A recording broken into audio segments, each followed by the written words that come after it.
Joining me now on the show is the Juice Box, Julius Walker, who'll be making his UFC debut at UFC Seattle, February the 22nd against Alonzo Menifield. Julius, how are you? Dude, I'm doing pretty well, man. How about yourself? I'm good. I'm good, man. I'm really excited for this one. You're a guy that's been on the regional scene, killing it for a while. I just got finished talking with another guy who's making his UFC debut. Some really big prospects that are going to be showcasing their skill sets here in Seattle. Your life must be a whirlwind the last couple of days, right? Just tell me what it's been like as much as you can. Yeah, it's definitely been crazy. Just been a lot to do. Obviously, had to still make sure I'm focused on the training. Making sure I'm in the right frame of mind. And then just taking everything in. There's lots of medicals that you've got to take care of, especially for a fight of this short notice. Because ideally, you want to get it all done before you leave, and I leave tomorrow morning. So Wow. it's been a crazy week. I think people that really follow the sport know how good you are, right? But you're only six fights into your pro career. Was it kind of surprising for you to get this call up this soon? And or did you think maybe you'd have to win a couple more? I kind of thought that I would most likely end up on Contender Series in the fall. I thought that if I, got a win or two to open up 2025, I'd get a shot on Contender Series, and God willing, that went well, and then boom, I'd be a UFC fighter by the end of 2025. But here we are in February, and I'm fighting in Seattle, so it's been a pleasant surprise. You fought a really well-rounded a guy with a lot of experience in December, got a round one ground and pound victory over Myron Dennis. What did that fight and that win do for your confidence? Did that kind of feel like, okay, I'm knocking on the door now? Yeah, definitely. And he's a guy that's had some pedigree. He's been around for a long time. A veteran, been in the sport. I think he made his pro debut when I was like 12 years old or something like that. So it's one of those things where I was like, okay, I can get in there with these guys with this level of experience, and I was even able to learn things from that fight itself. So it was really good for me, and you know every fight I've had, I think, has made me better, and I really think that that's a blessing. When you first started training MMA and you look at where you are when you step through the door day one versus now, what area do you feel like you've evolved the most in? Well, I mean, when I first started training MMA, I had zero martial arts experience, and I had never even been in a fight in my life, honestly. And that was about 5.5 years ago. So I've there's that would be really hard to say. I did not know what I was doing at all. Okay, fair enough. But you definitely come from an athletic background. You played team sports. I loved on your Instagram, you said you're the best basketball player in MMA history. And that actually gives us something in common because I'm actually the best basketball player in MMA media history. Wow, man. Let's get anybody that wants to challenge us for a 2-on-2 game. Find another fighter and another media member combo, and I just don't see anybody beating us. No one's going to beat us. Who would you say your basketball game is most similar to if you had to compare your game to? Man, I've got some, gosh, a big time player. You could compare me to Melo, um, but I was mostly kind of like a stretch four. I could attack the basket. I could post up too. Um, I can play a little bit of guard depending on the level. Man, but against MMA guys, I can be 1 through 5. Like Yeah. I'm gonna dominate all of them. I've seen some of these guys at some of the more famous fighters playing basketball, and they are really bad. I'm trying to think of the guy that everyone says is the best in the UFC. I can see his face. I can't think of his name. Is there anyone that stands out that you think could give you like a game, like give you a run at all? So I saw this video of Cyril Gahn, like he dunked it a couple times, and it was pretty impressive. He's a big athletic dude. If I know Walt Harris was a good basketball player. I just man these guys I think I'll be a little bit quicker than those guys. I really do think that if I'm now the best basketball player in the UFC. Like That's not me joking at all. Okay. Well, I'd like to see maybe you and Dustin Jacoby. I've been interviewing him for a while. He was a really good athlete. I think he got offered a scholarship to play basketball in college, but he was a quarterback in football, and he's a Yeah, really good golfer. He's, I guess, the best golfer in the UFC. So I would love to set up something where there's like, the athletes and the media to do like a basketball thing. That'd be phenomenal. incredible. You're a Lakers guy, right? Big time, big time. Always been to. It's been a that's been a crazy few weeks too, man. Holy cow. You must like having Luca long term versus Anthony Davis. Oh yeah, yeah. I mean, I feel like it's pretty hard to argue against a 25-year-old point guard versus a 31-year-old power forward center that's injured. At least 20 games a season. Yeah, enough said. Well, I could talk basketball with you all day, my man, but we got to get Mhm. back to the fight game. As far as the nickname goes, Juice Box, I love it. I got to hear the backstory. How did that come about? Yeah, so that was actually it was really my call. It started with my college basketball coach called me Juice a lot. I played at a school called Drury University. It's a D2 school here in Springfield, and my coach was a guy named Steve Hesser. And my freshman year, he started calling me Juice. And I remember kind of thinking like, why is he calling me Juice? But one day he really was. He was like, you look like a young OJ, and I was like, okay. But he so originally people just called me Juice, and then one of my teammates, a dude named Alan Billinger, he started calling me like Juice Box, Juice Barrel, Juice Bucket, Juice everything. But the one that people use the most and the one that I used as my fighting name was Juice Box. Okay, good enough. When you first said Juice and I wasn't sure where you were going, I immediately thought OJ, but I was like, I wasn't sure. But Yeah, that's right. hey, OJ is a good looking dude, so take that as a compliment. I know you're a family man, right? Father, husband. What is that balance like? I always find it really interesting to talk to fighters who are family men, who have kids and have that main responsibility. How is that balance like to get your training in and deal with your family responsibilities? Well, I've got the incredibly supportive wife, so that helps a ton. That goes a long way. She takes care of a ton of stuff for me, especially when I'm in fight camp, and she's always like step things up even more anytime I've got to fight. And I would say that one thing that's cool about fighting is just you're on a little bit of a, especially as I've fought longer as a pro, I've started to, dedicate more and more of my time to it because I've been able getting to the point where I'm almost making enough money to be able to fight full time. And that allows me to like I'm able to be home throughout the day and stuff like that. And I feel like I'm able to get a little bit more time than a father who was just working a very strict like 9 to 5, or maybe he's got to get in there, leave for work at like 8 in the morning, that sort of thing. So that's been really cool. And it's just a blessing, man. It's a blessing. It's something to fight for, and their sacrifices push me as much as my own, I would say. So, are you still doing something else work wise to generate income? Yeah, for sure. I work security at a bar here in Springfield called Billiards. And then I'll like sometimes I'll DoorDash or do like Amazon Flex. I saw a few people commenting saying like how why are they getting Uber drivers off the regional scene? And I was like, I'm actually a DoorDash guy, but hey, that's pretty funny, right? That is funny. If you do win and you get maybe the 50K bonus, would you still continue to do that? I'd still do security at least. I don't want to, 50K.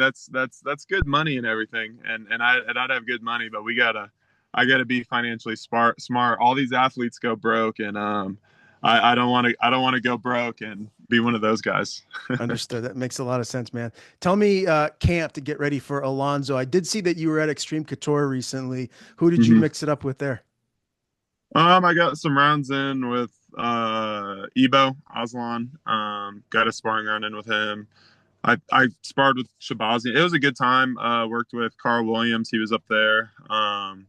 That mat was very full. It was a super super cool time. I at that point I did not know I was fighting Alonzo yet, but it was a really good time. Luckily for me, I was already scheduled to fight originally on February 22nd, and then it got pushed to March 1st. It just happened to be a heavyweight fight, and I got this Alonzo fight on Wednesday, so it's all worked out really really well.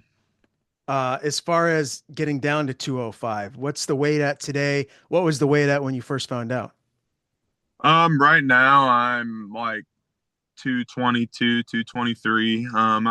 I've gotten a good amount of weight off, but I've eaten a good enough amount of food, and I'm still drinking a good enough amount of water to where I can still, get good training sessions and get a good sweat going. Have no issue breaking a sweat. If I had an issue breaking a sweat at 223, we'd have a problem. But no, it's been a pretty smooth weight cut. I found out on Wednesday. I had just got done eating too. I was at heavyweight, and I was really trying to maintain being over about 235, and Wow. I had just got done eating a bunch of pizza and like eating, and then I was probably like 237 or something like that. Like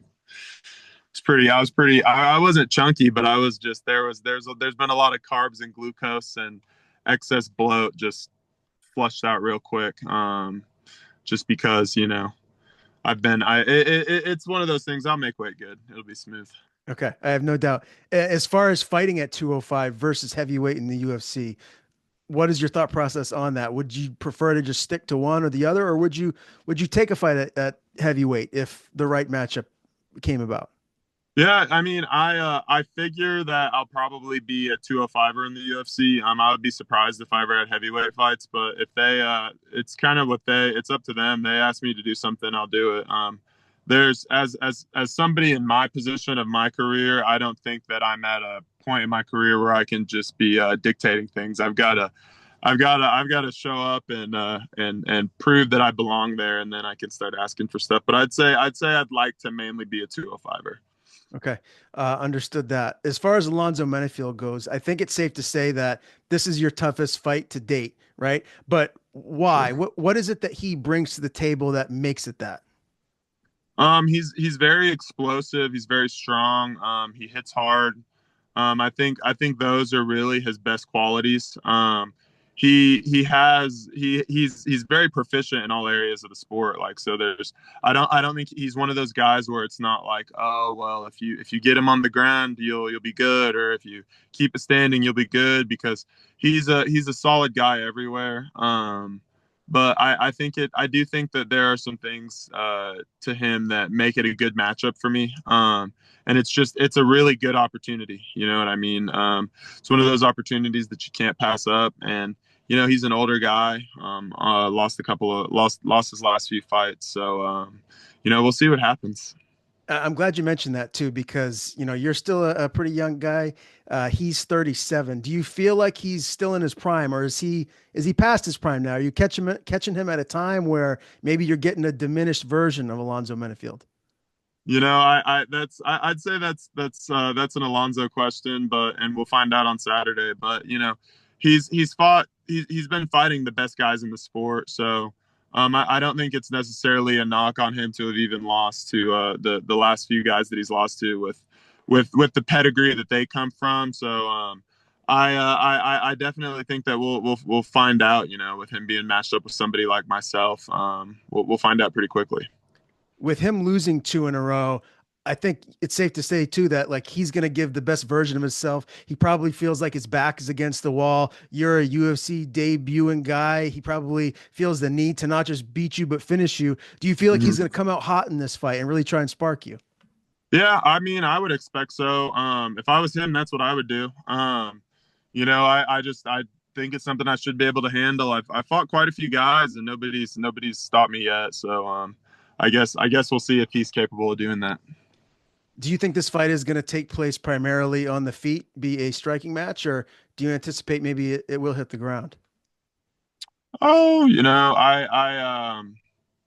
I think we'll mix it up. I'll be interested to see if he shoots on me at all. He's a strong guy, and he's definitely got some ability on the ground. But I'll be very comfortable.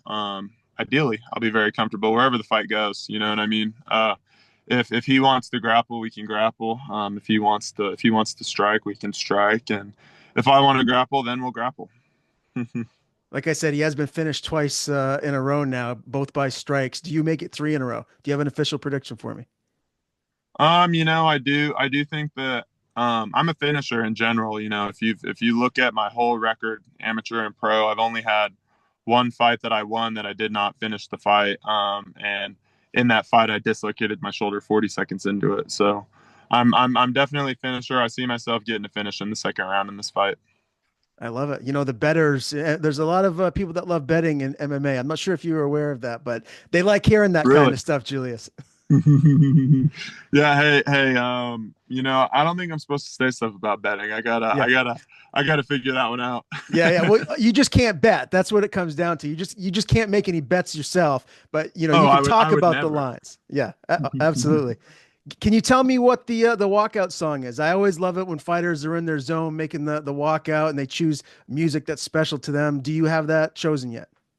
Yeah, so in my opinion, the walkout's for the crowd, really. So I picked Dancing Queen for this one by ABBA. I think it'll be fun.